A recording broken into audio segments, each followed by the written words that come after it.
বারবাদ সিনেমার গল্পটি প্রতিশোধ, প্রেম, সহিংসতা এবং জটিল পারিবারিক সম্পর্কের এক অন্ধকার আখ্যান।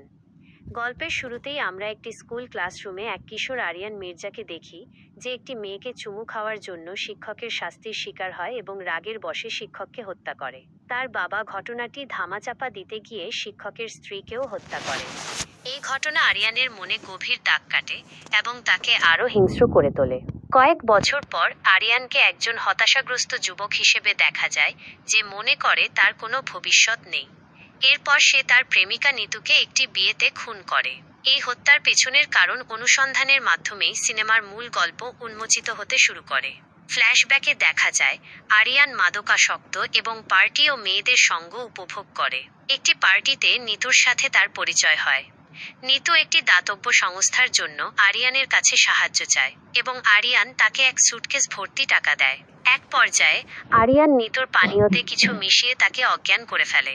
নিতুর কেয়ারটেকারও আরিয়ানের খারাপ দিকগুলো নিতুকে জানায়। নিতু ইন্টারনেটে আরিয়ান সম্পর্কে খোঁজখবর নিতে শুরু করে। একদিন আরিয়ান নিতুর কাছে গাড়ির জন্য টাকা চাইলে তার মামা ক্ষুব্ধ হন, কারণ আরিয়ান ইতিমধ্যেই বিপুল পরিমাণ অর্থ নষ্ট করেছে। মামা তাকে হত্যার জন্য লোক পাঠান, কিন্তু আরিয়ান তাদের সবাইকে মেরে ফেলে। অফিসে এসে আরিয়ান নিতুর বসকে হত্যা করে, কারণ তিনি নিতুকে অপমান করেছিলেন। তখন নিতু আরিয়ানকে জানায় যে সে তাকে ভালোবাসে না, কারণ সে একজন মাদকাসক্ত।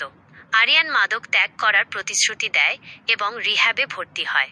রিহ্যাবে আরিয়ানের অবস্থার অবনতি হলে জিল্লু নিতুকে খবর দেয়। নিতু এসে আরিয়ানের কষ্ট দেখে এবং ধীরে ধীরে তার প্রতি সহানুভূতি ও ভালোবাসা জন্মায়। তবে যখন আরিয়ানের পুরনো প্রেমিকা ফিরে আসে, তখন নিতু ঈর্ষান্বিত বোধ করে। এরপর একটি পারিবারিক অনুষ্ঠানে আরিয়ান নিতুকে তার পরিবারের সাথে পরিচয় করিয়ে দেয়। সেখানে একজন প্রভাবশালী ব্যবসায়ীর ছেলে প্রিন্স ক্ষুব্ধ হয় এবং তার ভাই ফারহানকে খবর দেয় যে একজন কুখ্যাত খুনি। অন্যদিকে আরিয়ানের চাচা আদিব মির্জা ক্ষমতার লোভে বিভিন্ন ষড়যন্ত্রে লিপ্ত। তিনি প্রধানমন্ত্রী সহ 7 জনকে একটি বোমা বিস্ফোরণে হত্যা করেন, যেখানে নিতুর বাবাও মারা যান। পরবর্তীতে আদিব মির্জা নিতুর বড় বোনকে ধর্ষণ করে, যার ফলে সে আত্মহত্যা করে।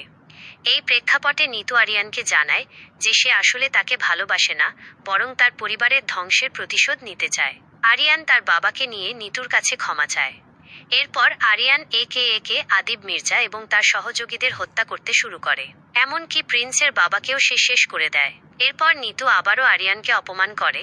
তখন আরিয়ান তাকে বলে, প্রতিশোধ নিতে গেলে 2টি কবর খোঁড়ো, একটি তোমার আর একটি আমার। এরপর গল্প আরও ভয়াবহ মোড় নেয়। ফারহান দেশে ফিরে এসে আরিয়ানের গাড়ির দুর্ঘটনা ঘটায়। হাসপাতালে নিয়ে যাওয়া হলে আরিয়ান সুস্থ হয়ে পালিয়ে যায়। ফারহান তখন নিতুকে বিয়ে করতে চায়, কিন্তু বিয়ের দিন আরিয়ান সেখানে উপস্থিত হয় এবং ফারহানকে আগুনে পুড়িয়ে হত্যা করে। এরপর সে নিতুকেও গুলি করে এবং বলে, তোমার প্রতারণায়ও আমি তোমাকে ভালোবেসে ফেলেছিলাম। শেষ দৃশ্যে দেখা যায় আরিয়ান আদালতে তার সমস্ত অপরাধ স্বীকার করে এবং তার ফাঁসির আদেশ হয়। নির্ধারিত সময়ে আরিয়ানের ফাঁসি কার্যকর করা হয় এবং একই সময়ে তার বাবা আত্মহত্যা করেন। এই সিনেমায় প্রেম, ঘৃণা, প্রতিশোধ এবং ধ্বংসের এক মর্মান্তিক চিত্র ফুটিয়ে তোলা হয়েছে, যেখানে চরিত্রগুলো তাদের আবেগ ও পরিস্থিতির শিকার হয়ে চরম পরিণতি বরণ করে।